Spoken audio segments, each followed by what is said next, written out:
тут еще и роль Крыма.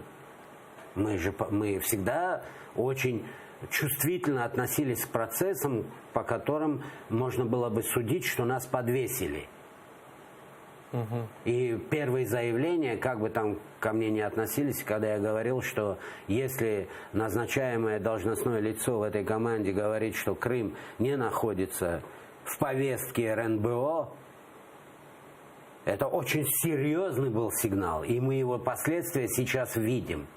Нету, и в этом вопросе нету каких-то таких вот сигналов, что новая команда, новый президент хотели бы не с первых уст услышать все наши переживания и наши действия, и наши, скажем так, нашу помощь в вопросах по Крыму.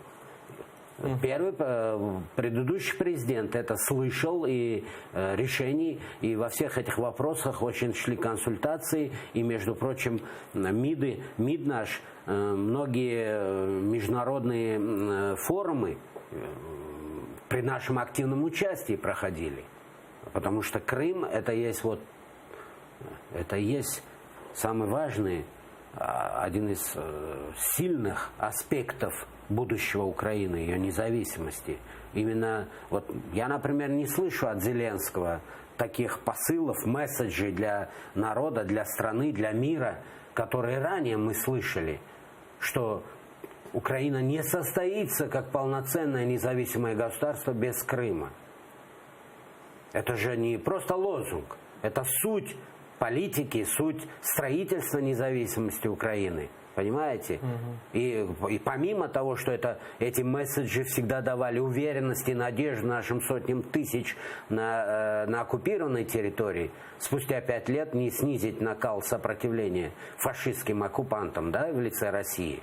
То же самое сейчас на Востоке, когда тысячи с оружием в руках погибших, которые защищали свою родину, свою территорию, и следом приходят еще тысячи, так, на такую битву, на такую борьбу